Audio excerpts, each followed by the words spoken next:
Hello and welcome to another edition of the RevOps Lab podcast. Our guest today is Justin Norris, Senior Director of Marketing Ops at 360 Learning. Also, you may know him because he's the host of RevOps FM. So hopefully you've heard already to his podcast.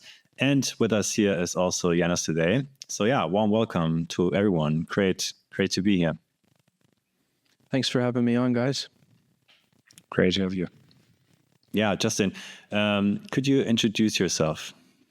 Sure. Yeah. So I've been in the marketing RevOps world for about 15 years now, kind of moved into marketing ops via the marketing automation world. So spent a lot of time in the Marketo community, worked in consulting there for a while.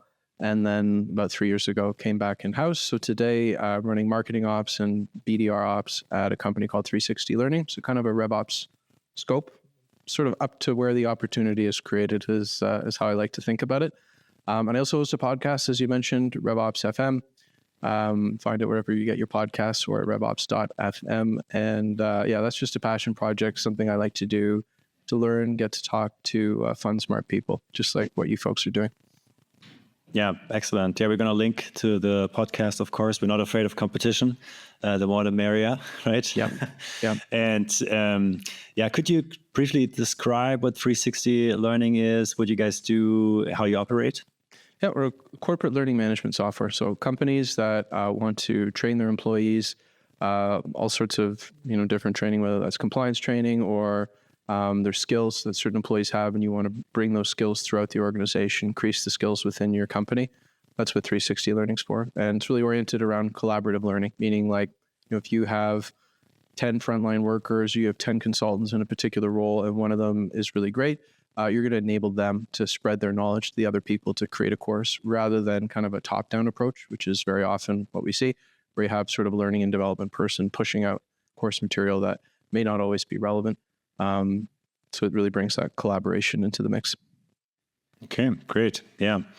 Sounds good. Today we want to talk about signals. We want to talk a bit about outbound technology, how AI is changing that.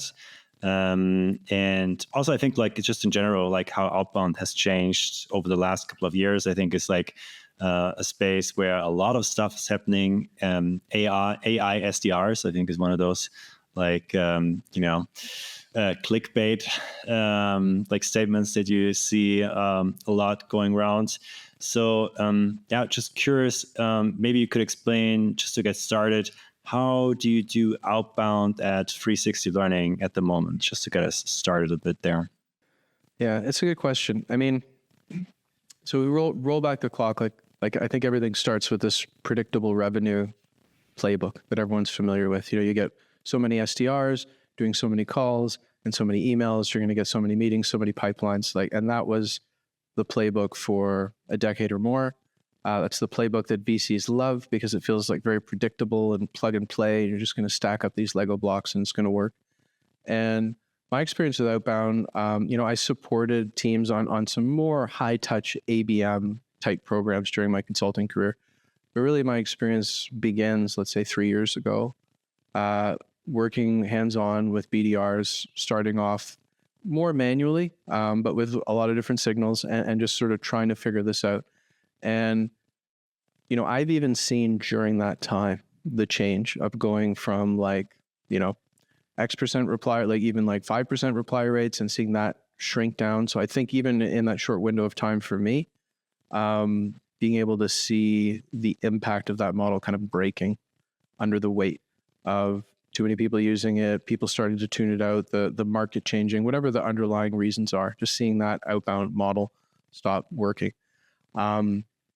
We're not working with the level of efficiency that would be needed to really scale and justify it. So the question really goes like, where do you go from there? And I think that's a question, at least personally, that I'm still learning about, still trying to answer. My operating philosophy right now, if I had to sum it up, is how can I give my teams flexibility to try as many different things as possible? Because we really are still learning all the time, like what works in today's market. So have a system where we can have some programs that are kind of like, these work, or they work to an acceptable degree. So we're going to keep them on. and then let's try new things, and let's experiment. So that's principle number 2 is experimentation. So let's have like the biggest menu of options we can, and then let's experiment and see what works. And I sort of view my role as a RevOps person in that process as being able to drive those two things and enable those two things for my peers in our business development team and on our demand gen team who I'm working with. Yeah, I mean, I think the stats are quite staggering, right? If you look at, and I mean, it's always a question, what data can you trust here, and how many touch points do you need, and what exactly are the right benchmarks. But I'm curious, within these last 3 years, I mean, like your conclusion to focus on enablement of flexibility and being able to run experiments, why is that focus? How did you come to that conclusion? I think just because I don't feel confident to say like, oh, this is like what works, whereas in the past, maybe like we bought 6 Sense and started using their intent signals. And maybe in the past, you could just do that and say like, all right, 6 Sense says this company's in market. I'm going to call them and be like, hey, like this is us. This is what we do. Buy something, I feel, that could work to an acceptable degree. And I just don't think that works anymore. And that's not a knock just against 6 Sense per se, but I don't think that those signals are silver bullets. So we want to try different things. And ultimately, if I observe my own like past buying experiences, which are the things that I like to do that, they're not universal, but they're the things that are closest to me. When I look at like, what did I buy through Outbound? I bought Cognizant. Why? Because they called me and I was thinking about, oh, how do I get more mobile numbers? And then my phone rang and it's like, hey, like we're Cognizant, we do data. I'm like, well, they have my mobile number. So couldn't be that bad. And so we started a conversation. So I bought Cognizant that way. They got me at the right time. You know what I mean? And I think that's to some extent that's good fortune, and you'll hit enough people at the right time if you do volume. But I don't think that goes out. I bought User Gems through an outbound motion, and that was a bit more of we had a great AE there, and he reached out. It wasn't the right time. He kept reaching out. He was very, very good at building the relationship over a period of about 7 months, in combination with ads, in combination with the brand presence that they had, and to me, I think that's probably the way forward, is that it's not about like, oh, there's this magic signal and we're gonna, every time we push this button, like, 5 out of 10 times it's going to work, or even 3 out of 10 times it's going to work. I think it's about building relationships over time, patiently, diligently, combining it across multiple channels, increasing your brand presence, and then starting to see those things come to fruition. That's at least the hypothesis from what I've seen. Yeah, which I mean, I fully agree with. Like, you have probably multiple touch points through different channels that will impact the potential of conversion to a meeting or a trial. But this is super complicated to operationalize, right? So like the underlying technology stack needs to probably significantly change to orchestrate the whole thing. So I'm curious, what were some of the learnings there for you, and how has your view on the technology stack changed throughout these 3 years? Yeah, that's a good question. When we bought 6 Sense, I mean, at that time, the technology landscape was very different. That was about 2 years ago. And it was kind of like a Coke and Pepsi market, by which I mean there was like 6 Sense and there was demand base. Maybe you would look at Terminus, but really 6 Sense and demand base were like the 2 players at that time. It's like, oh, you're going to do ABM, you got to buy one of those things. And we did a thorough evaluation as best we could. But I have to say, and I've experienced this reaction from other ops professionals too, that you sort of feel like you're going to log into the product and it's going to enable the process in a certain way. Like it's going to have like an A, B, and C of like, here's your accounts, here's your context, here's what you do. And I actually don't feel that it really does that successfully. Lets you run ads, it lets you define segments. It's pretty good at that. It brings in the signals, it has its model, but you're kind of on your own in terms of like, I think their orchestrations product is kind of subpar. And you're kind of on your own in terms of like, how do you stitch these workflows together? And there's a lot of complicated things that need to happen. You need to have a set of accounts. You need to get them into your CRM if they're not there already. You need to assign those accounts to a particular rep. You need to get contacts for those accounts. You need to have some sort of research process. You need to put those contacts into a cadence, and then you need to like run the cadence in your tool of choice, Salesloft or Outreach or any of those things. So that is super hard. Not hard. It's very achievable, but it requires either a lot of uploading lists, which I hate to do. So I'm always like, how do I automate my way out of that problem? Because it's a problem I personally don't want to have. Or it requires a lot of thoughtful automation. And so we've stitched together a few different things in the past. The future that we're going towards, I was mentioning to you guys in the pre-show, that have moved away from 6 Sense, did a big evaluation of the market, which I think is just a super interesting space right now, like outbound tech and lots of different players that are not, we went from like the Coke and Pepsi market to the, you've just got a full aisle of like, sort of craft sodas or craft beers, however you want to think about it. Just all these different options that are kind of overlapping, kind of not, kind of playing in different places. And to spoil the punchline, we ended up going with MadKudu, which I think is a great product.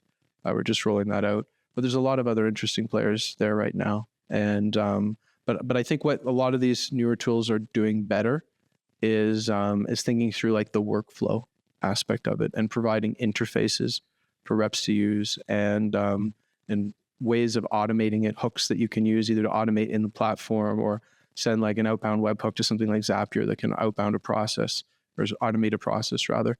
So they're being more thoughtful, I think, about that. And we're still work in progress over here, but I think we're going to end up in a better place is my feeling. I feel like this is going to be the show where Philip and I have the least amount of opinions because we're so pipeline management forecasting focused and kind of further down the funnel. But you got to get that pipeline from somewhere. Yeah, right? No, for sure. And I think, look, this is such an important topic. I was so looking forward to this conversation because, I think we'll learn a lot here today. But if you think about kind of what you just described, right? So you went from kind of a bundled solution to an unbundled solution. There's more best of breed almost. So kind of, the typical cycle of software bundling, unbundling is happening again. If you would basically describe the different unbundled segments, right? Like, how would you describe them? How would you draw kind of a software map? Super curious now. I love that question because that's the way my brain works, and it's not easy right now. So the hot word is signals, and I think signals is both as useful a term as any. And also probably very reductive, and it will become, a laughingstock soon. People will signals. These terms have these hype cycles, and they become cringy. But whatever. If we just think of a signal as like a data point about a company, either something that they did, first party data, or something that we know about them that they're doing or that they're thinking about, then I think it becomes useful. And you think about, okay, there's all these different data points, and I need to come up with some way or think about like, all right, what if we targeted companies, very simple, visiting our pricing page? It's an age-old signal. So like, all right, you can probably get that in your marketing automation platform. And you say, all right, but what about ones that are like reviewing us on G2? It's like, all right, we got G2 for that. And like, okay, but maybe they have like a project in their 10K or in their annual report that's related to our value prop. So it's like another thing. So you can see how very quickly that becomes like chaotic. And again, for a RevOps person, you don't want to be like, all right, I got like 10 different lists from 10 different places, pulling them in. So where I'm going to with that is some sort of signal aggregation platform, a platform that can ingest first-party data, third-party data. I think Common Room is another great option there.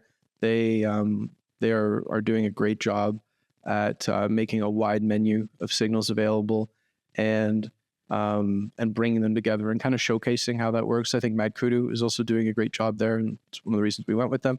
I think UserGems is another company to look at. They kind of started in the job change signal, like focusing on that one signal. And I think I've probably seen that the future is going to be like you can't just focus on one signal because someone else is going to come in and integrate that. Even if they only do it like 70% as good as you, it'll start to feel commoditized. So you need to have more. So they have quickly expanded into a menu of different additional signals as well.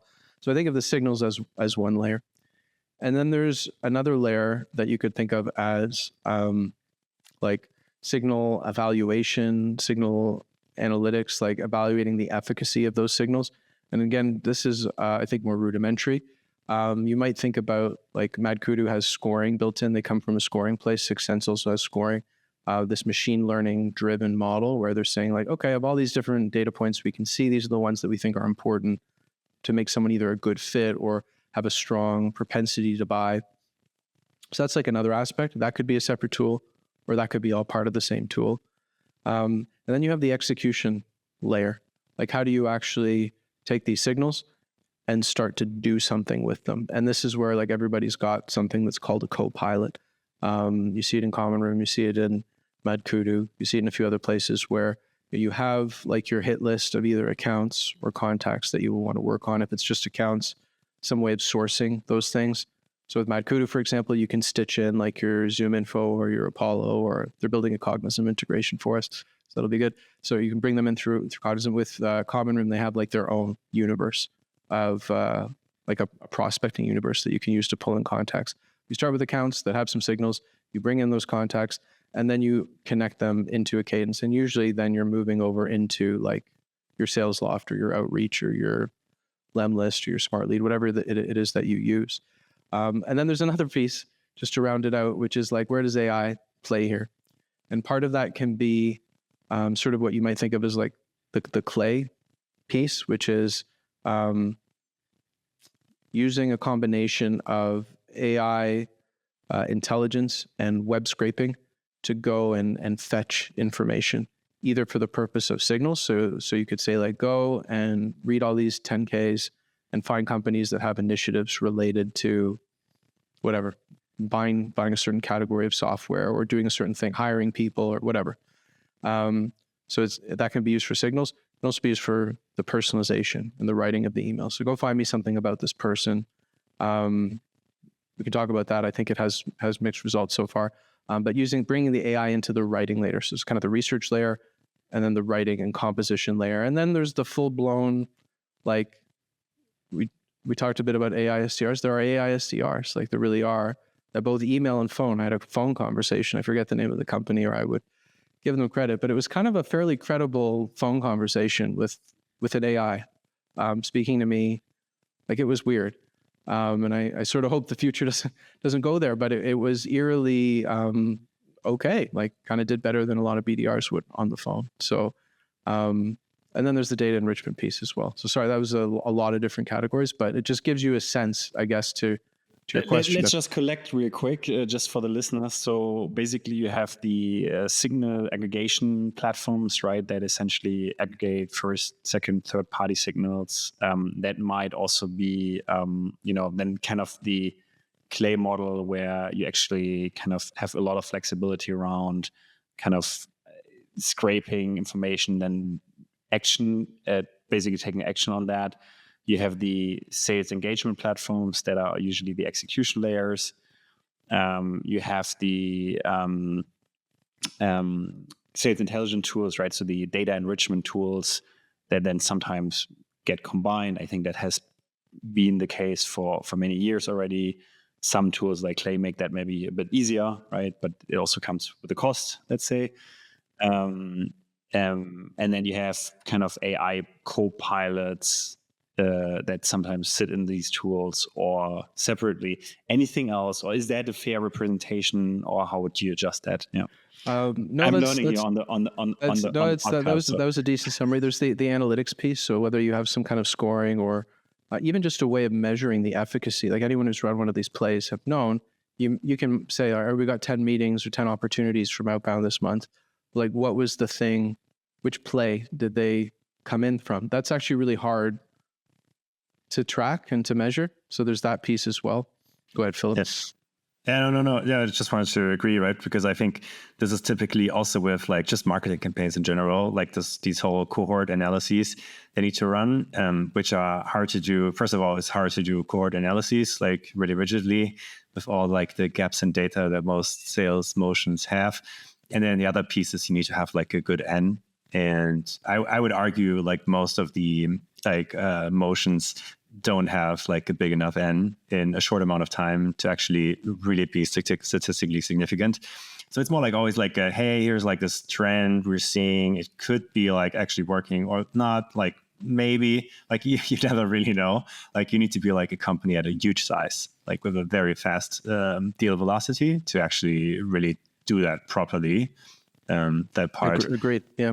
Yeah. I wanted to add one more, right? Like, and I think it's then also to have the AI agent to actually do then to take care of all the outbound work, at least partially, right? I think the phone calling, that definitely is creepy, but I can totally see a use case for this and it will become better. But I think just like an agent that prepares the emails or like basically like a service that does this really, really well. So and maybe even sends it out, right, automatically at the perfect time. And yeah, if you can trust that. Looking at that use case, there's another tool that I'll give a shout out to, which is EvaBot. And it's a good example of how these are like slightly overlapping, but not fully the same. So like EvaBot, really, it's not like detecting new accounts for you. It's presuming that you already have an account universe, and it's presuming that even you already have a contact universe. So it's like kind of downstream from the signal aggregation, the contact sourcing, all that stuff. And what it's doing, hopefully those folks will forgive me if I misstate their value prop, but what I took away, at least, was it's looking at these contacts and companies, and then it's doing that AI research, sort of that clay type web scraping and AI stuff. And it's taking like, all right, I know that Justin Norris 360 Learning, they sell an LMS. These are the sorts of use cases they have. These are the sorts of value props they have. Now for these companies, these are the things that like match that. So, oh, this company has this sort of initiative and this sort of thing. So here's the angle that you should take in talking to that company. Emphasize this. So it kind of gives you messages. It does that work of forming those connections and thinking through, and it can do a first draft of the email, and whether AI is going to be better or not at a BDR, it's probably only a matter of time till it gets decent at doing that. But I think that part is really hard. That's the part that a skilled seller, I think, has been able to do and give them an advantage versus just somebody who's brute forcing it, being like, buy my widget, you know, like, I noticed you went to this university, buy my widget, like really, really superficial outbound, or someone that can be really thoughtful, like, hey, notice you're in this sort of industry and these are the kinds of pains that you have, and we have helped other companies with these very specific pains. I'm showing you that I know you, that I understand you very well. So I can't speak to how effectively it really does that in practice, but I think that is an interesting application today. I kind of like forming connections between value props and real world pain points for a very specific company. Yeah, I think one part that is really challenging as an like AE SDR, sort of like what you were alluding to, like a SDR who's like really good at building relationships, essentially, or like a full cycle AE. I'm not sure how you would define that, but I think one problem, at least that I've experienced, is like you're really becoming overwhelmed quite often, and you have so many options of like different sales motions and things you can try out, and it's really hard to just like nail one really well, or just to have like that rigor and focus to just execute against that. So like when I'm listening to you, when I'm thinking about here, like how I would envision like sort of like how you are thinking about the future of outbound and where you would like it to go to, is sort of like to have all these systems plugged together so that essentially as a full cycle AE or like advanced SDR, basically what I do is I log into my like application or whatever, and then it just tells me like those are like the 10 like, I don't know, accounts you should focus on, and these are the 3 motions that work best in the last 30 days. So try those, and you need to add like a little bit of research here to personalize it. Or so like to what level do you think would you see that automated? Yeah, I mean, it's not far away. So I can sketch out a little bit how we're thinking of it using MadKudu. So MadKudu has a copilot, and the cool thing about it is that you can define different playbooks and deploy them to different teams. So let's say you have a team that's mostly inbound, but they do a little bit of like call it warm outbound reactivation work, leads that have come in before that are showing activity, or maybe opportunities that were closed lost that we want to reactivate. So you can kind of have their inbound plays set up, like here's your, hand raisers, here's your webinar leads, here's some leads from a trade show. Typically today, these are often like all these different reports. We're kind of sending BDRs or SDRs in all sorts of directions, like follow up with this hand raiser, and here's a report of webinar leads. And by the way, go do this other thing. Like, it's very fragmented. I would hate being a BDR for that reason. So this provides a way to bring all those things together. Now for a more senior, it's called enterprise SDR or BDR.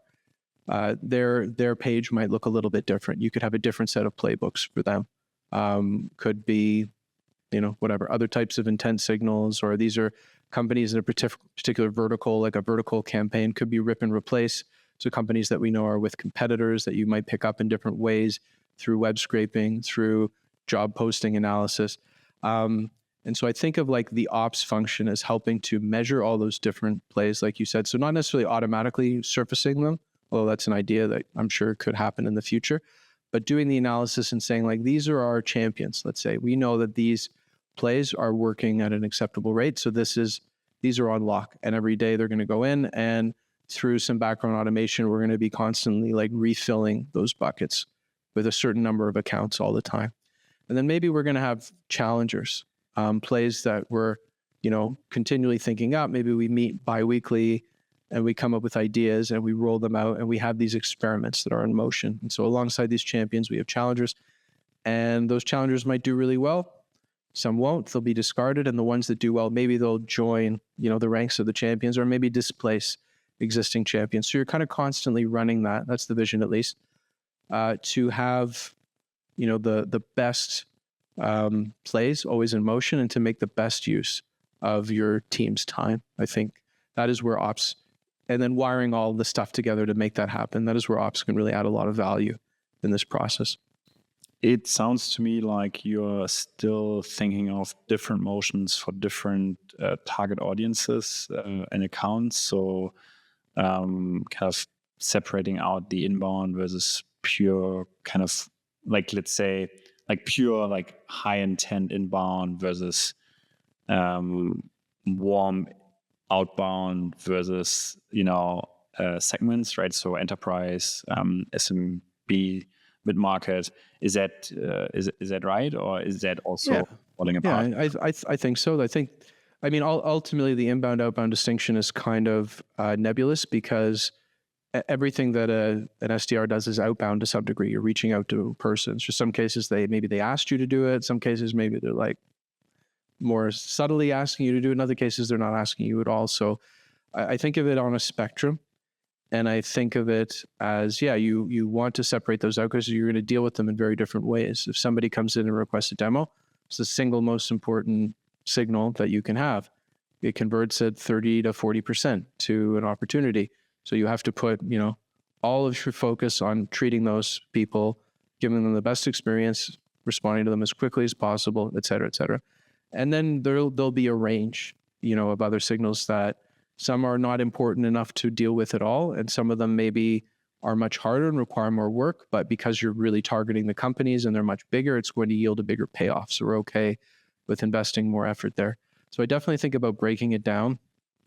And I definitely think like a mid-market enterprise split in your team makes sense, because those are different conversations, and you want reps that have the business savvy and the acumen to have enterprise level conversations focused on the enterprise and penetrating those accounts.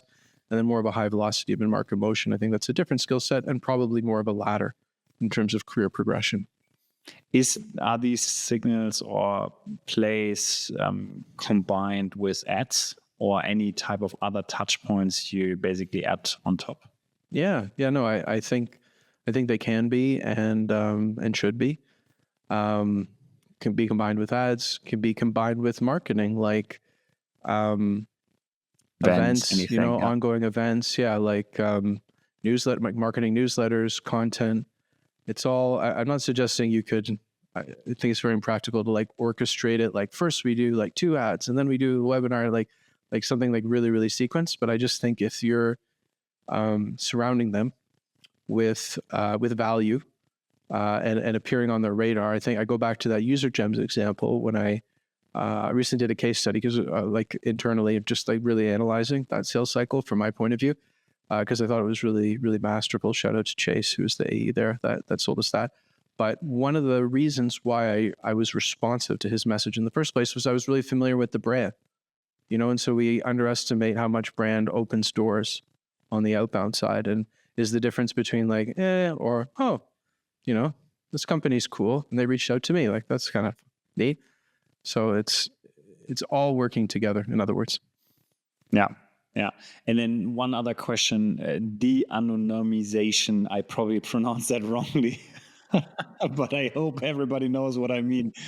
Like, and of course, I mean, you can do it kind of in the RB2B way, right? Where it's not an opt-in, which is, for example, in Europe is not possible. But then there's many other ways how you can basically get an email address and try to, understand who those users are. How important do you think this is for these plays? I don't know yet. It's an interesting question. It's I really don't. And it comes back to the experimentation. Like, we've had de-anonymization for years. From a first party perspective, if you have marketing automation, as soon as somebody fills out a form, they are cookied and they are known. And every subsequent session in that browser, you are going to have that history of what they did. And so that's been a part. And then there's the company level de-anonymization, which, people have mixed results with. And the RB2B stuff, which is illegal in some countries and controversial, at least in others, from like a privacy and ethics point of view. I think my take on it, just from not even alluding to any of those factors beyond just what makes the most sense if you want the web stuff, is to think of it in terms of a waterfall, the same way you do with data enrichment, because no one vendor is going to cover all your bases. And I think back to the tech evaluation I did, I think Warmly is clearly the strongest player there. They really focus on the de-anonymization piece, and they do exactly that. They layer their own de-anonymization. They OEM 6 Sense data. They bring in RB2B, and so they are very focused on like revealing to you the largest percentage of your web traffic, whether that's right to do, whether that's right to do for either from an ethical perspective or from an efficacy perspective. Like, does it actually work? Because someone's on your website, are they going to be more responsive? Like, yeah, maybe sometimes logically, if I'm like checking something out and someone calls me, like, at least I know who you are, presumably. But does it mean that you're ready to buy? Probably not. Like, I look at a million vendors all the time, like just out of interest. I see somebody post something, I'm like, oh, who are they? Who do they work for? I'm just like a tool junkie. So I look at tech all day long. Doesn't mean I'm going to buy anything or that I have budget so I think it's one factor. If you see a big surge from a company, all sorts of different people visiting your site, maybe that tells you something. I laughed at this meme for like days, but there's a fellow named Camel Rexton who runs a marketing dimension agency called 42, and posted, the meme with the Despicable Me guy where he's doing this presentation and he's like, this and this and this, and then he like looks like at the last slide and he's kind of like, wait a second. So it was about like, we're not going to do lead scoring. We're going to focus on signals instead. Signals like visits pricing page. And then he's like, which is of course one of the things that you always used in lead scoring. So it's kind of ultimately poking fun of the fact that we're sort of just coming full circle back to where we started with these, simplistic things. And will they work? Who knows? I think that's why we need to experiment. Yeah, and like from a RevOps perspective, right?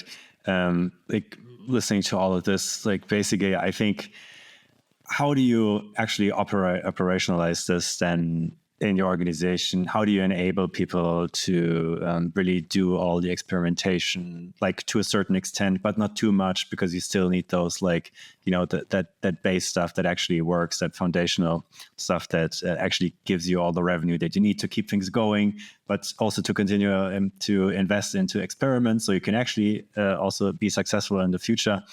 And also plug all these tools together. I mean, that's in my mind, at least, then sort of like the job of RevOps here, to really make those decisions and to orchestrate. At least that's a solvable problem. Unlike finding out who's going to buy your stuff, which sometimes doesn't feel like a solvable problem. But no, but it is a complex problem and a hard one. So the things I would think about there, I don't think you should have reps kind of independently, unless you have very mature sellers who have a knack, who have a talent for figuring those things out. Then maybe you do want them figuring out, trying their own experiments that you can then scale out to the rest of the team. But generally speaking, maybe you want to work with like the manager of that team, maybe demand gen, maybe ops. So I think of almost like a council of like, all right, what are we going to try? What ideas? Oh, I saw this. Let's try that. Let's do this. Deploying those as playbooks, and then that gets locked down. So you deploy those playbooks, and you can think of like, a screen with like different buckets, and each bucket is its own rules-based segment. So rip and replace could be like companies that are in this particular, above a certain size in these geographies and these verticals that we believe are already using a competitor. So we're going to approach them with this messaging, and you link it up to a cadence. And MadKudu's Copilot does a really good job at that, enabling that. Now, how do those accounts or contacts wind up in those playbooks for the reps? That's all happening behind the scenes, but there's a whole other process to do there. Bringing account, like Sixth Sense has the capability to bring accounts into your CRM automatically. Did not have good success with that. They have improved some of their matching logic, but the big issue is like creating duplicate accounts, or that their data wasn't that great. So you brought an account like has been closed, shut down for many years, like just stuff like that, roughly speaking. So our approach, I think, is going to be like, let's build out our TAM already in CRM. Like we've done this sort of a few times over the years, like do a big load from ZoomInfo, build it out, clean it up. We use Ringlead, ZoomInfo's Ringleader, what I think they call it Operations OS now, to dedupe and do that sort of stuff. So get that nice and clean. So you've got your accounts. Identify when those accounts are ready to fall into those playbooks, when maybe they're not assigned to anyone yet. So the way I'm thinking of that is you might have like a operational version of each playbook that is just looking for accounts that meet those criteria but isn't assigned. And then based on that, you can have an automatic workflow. So basically, essentially, when an account matches that playbook, it can trigger a Zap or a Workato recipe or a Tray recipe, whatever tool of your choice, that then can kick off the assignment workflow, which for us, we use a tool called Distribution Engine, which I love. They're fantastic, and they can assign accounts. So it can basically just like update a data value that triggers the account to be routed. Account could be routed to the rep, and then it will appear in their version of the playbook. So it's all ready to go. And then the contact sourcing, like you can automate some of that too. See, like these are the titles we look at, go and do that. I generally, so far, prefer the reps to do that, to be a bit more thoughtful, to be a bit more researched. I think, unless you're really high volume, low ACV, and you just need to do it at scale, then that's more like you might as well just have a growth engineer doing that in Clay and be doing the AI SDR thing and just having them do that. And you'll probably burn out your TAM and it'll probably stop working if you're not really, really good at it. But so having the reps be a bit more thoughtful. That's it. So you can see that's like a lot of steps, but I think that people don't really think about what goes into that. If you want to avoid spreadsheet hell, and I do, I think something, some variant of that is what's required. And then the reps select the contacts, and then so you basically have specific signals against those contacts, or? No, I think at that point, like they have been pulled into a specific playbook. So it could also be like a contact-based playbook or a lead-based playbook. There's both flavors. But you could, let's take a very simple one. Close one opportunity showing interest again or being active on your website. So you had an opportunity, it was closed, lost, and all of a sudden that company's like back on your site. So maybe they're revisiting their options. And that's one that, from some feedback in the market, a lot of companies see success with. So in that case, you kind of know the company. Maybe you already have the contacts, maybe you don't. But it's like very tactical, but it's also not scalable. You're sort of just like, if a fish pops up in that spot, like you can try to scoop it up in a net, but you can't control how many fish pop up there. So it can be a component of your strategy, but not the whole thing. I sort of think of it as like a portfolio approach, like an investment portfolio. So you want to diversify your portfolio rather than be like, all right, we just go all in on visits, pricing, page signals, and that's it.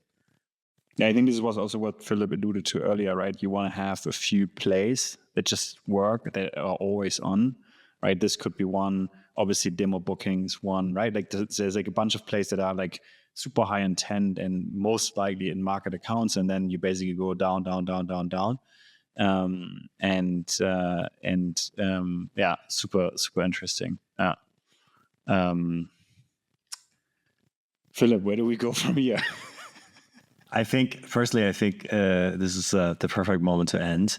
Like we talked about so much stuff, and I hope that the people who listen to this are now inspired to go and build their own outbound motions in the way that also Justin is thinking about it, which I think is fascinating. Like the way you structured it and the way you framed everything, and sort of like how you think about how to build these processes. I think that's a really good way to get inspired, and I think you did that today with our audience. At least that's what I'm hoping for. We always have one final question to ask our guests, and that is like, what is a book that you could recommend to our listeners? So right now I'm working my way through Revenue Architecture by Jaco van der Kooi, Winning by Design. It's kind of like a textbook thickness and weight hardcover book. But yeah, I think he's been on my show before. Anyone who's heard him speak knows he's a special kind of guy, and it's been really interesting. So I'd recommend folks to check that out. Yeah. Next time I'm asking this question, I will ask, what book other than Revenue Architecture do you recommend to our audience? That? Oh no, I didn't want to be like not everyone. But it's a great book. It's a great book. I actually have it, so it's a be interesting. Okay, yeah, no worries. Try to think. I'll think of one other one that isn't Revenue Architecture. It's more business than go to market, but The Hard Thing About Hard Things by Ben Horowitz. My boss got that for our team the beginning of last year. And yeah, that was really more just about like what goes into starting a company and the grit and determination that is needed to succeed with it. I thought it was super interesting. Yeah, fully agree. Love that book as well. Revenue Architecture as well. I've been thinking of, I don't know if you know the John Henderson meme where I think 3 girls sit in the car and say, hey, let's buy tools. Yes. Well, anyways, like I've been thinking about this for so long. I think we'll add it to the show notes. I think it fits very well because I think everybody listening to this show is going to be like, hey, let's buy some tools now. So it's good that we're going to release it still this year so you can budget that in for next year. But no, honestly, thank you so much. I learned a ton. This was fascinating. So good. I hope we can actually use some of that here at Weflow. Really appreciate you coming on and sharing this with our audience. Thanks for the chat, guys. It was a lot of fun. Awesome. Thank you.